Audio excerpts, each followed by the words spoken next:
It's Engagement Officer Scott here. I'm just showing you a little bit of an activity we have with Green Schools Nova Scotia. Now, this activity I'm showcasing today is called Electric Lunch. And what this activity is about is discussing our choices when it comes to food and seeing how much energy we use behind making this food, but also getting the food to our grocery stores and even on our plates at our home. So there's four main areas of this activity that helps us investigate things. Now, some of these are investigating our regular food choices, so what we're eating every day, but discovering how food uses electricity, discussing how our choices impact the world around us, and how we can actually make better choices for the planet. And all these are actually found on this piece of paper. You can get onto our website under Green Schools Resources, and you can find the activity and read through all the instructions as well. But I'm going to show you how it works anyways, just give you a bit of an idea. And also, it's a really easy activity to do at home. If you have nothing to do anymore, it's super simple. So what I like to start with is right here, I have some old flyers. Now, most of us get the flyers in the mail, and we don't use them after a while. We maybe use them once to look through, but after the week is done and all those deals are gone, we throw them out. So this is a way you don't have to throw out your flyers. So what you can start with is you see a bunch of food items on this flyer. Now, what you want to do is you want to cut out each food item. You want to make sure you get all the lettering around it. So where the food is from, what the item is, and even the price if you want. You can cut out all these items, as many as you want. You can cut out 10 or you can cut out 50 if you want. It does not matter. Now, once you have all your pieces cut out and they kind of look like this small piece right here, you're going to put them all in one big bag together, just like I have right here. Now, I have about 100 different pieces of food from my flyer in here. And what I'm going to do is we are going to investigate our food choices. So why it's called electric lunch is because we are going to pick out a lunch that we eat every day. So I'm going to reach my hand into this bag and I'm going to pick out 5 items. And we're going to quickly talk about these items and see what energy it has to even do with them.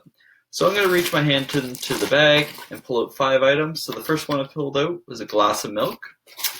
And the second item is some eggs. All right, let's see what else we're going to have for lunch. So right here I have some apples. All right, let's get 2 more.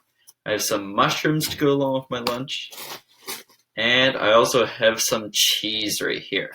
So now that we have our 5 items, we're going to take a look at each item really close and see how much energy do these items use and are they really good for the planet? So let's look at our glass of milk first. Now, if you look at this closely, you'll notice it's not in a container, it's in a glass already. So this obviously maybe came out of a milk carton got for the grocery store, but milk often comes from local areas. So when I think about local areas, I think about the farm 15 minutes up the road. So this milk likely came within the province of Nova Scotia. So that means it probably took a little bit of energy to get it to the grocery store and process it. But this is probably pretty good energy-wise when it comes to other items as well. So let's look at a couple other ones. Now I'm going to bring up these mushrooms really closely. Now, these mushrooms, if you look at them closely, they're wrapped in plastic packaging. Now, plastic packaging actually takes a lot of energy to make, and it's actually made out of oil. So this is really high in energy usage. But also, if I look really closely, it says product of Canada. Now, that's pretty good because it is winter here, so mushrooms aren't growing outside in the summer. But also, it's good because it's not traveling from another country. Now, think about if these mushrooms came from Europe. That's a really far away, and that would take a lot of energy for those mushrooms to get here.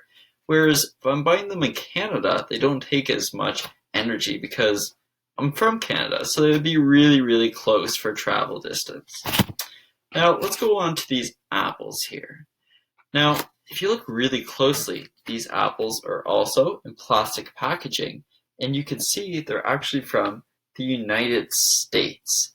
Now, we're getting a little bit further, and that, as you guessed, means more energy, because think about where these apples might come from.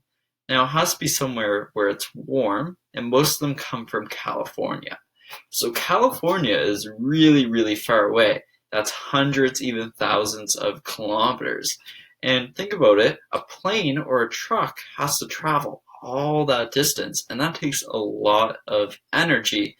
And then we wrap them in plastic, which takes even more energy. So these may not be the best choice. So think about what we could do instead of buying these apples in plastic bags. Well, the first thing we could do is we could look for apples that maybe aren't in plastic bags, one that come in boxes, and we just pick them out ourselves and put them in a reusable bag.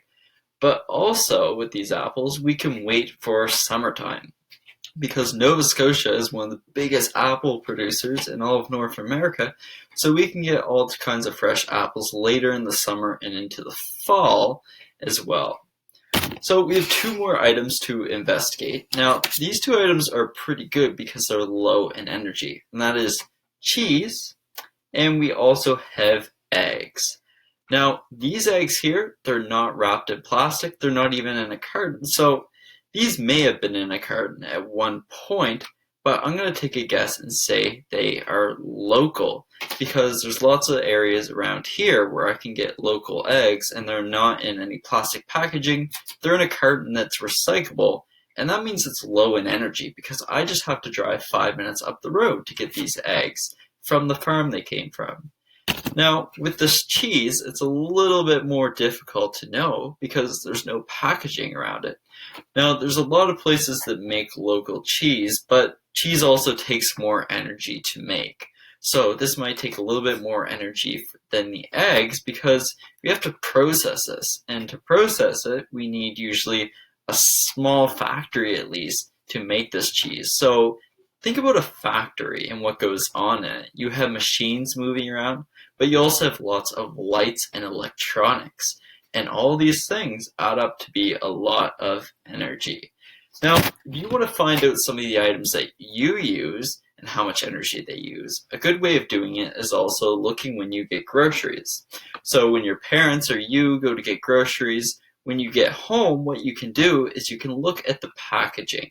And oftentimes it will say where these items came from. So you can look at how far away they had to travel from, but also what are they wrapped in? Is it a paper-based material, or is it plastic that took a lot more energy as well? And maybe you can say, well, this product comes from Europe, so maybe I'm going to try to find a product that comes from Canada or somewhere closer, or you can wait for some of the vegetables and fruit to be in season before you pick them up. And that way you would save a ton of energy. So hopefully you can save some energy with your electric lunch activity, and let me know what you come up with, and let me know if you find anything surprising or where your food comes from. If you thought, wow, I didn't think my food would ever come from there. Let me know, tag us on social media or send us a message anytime. Thank you.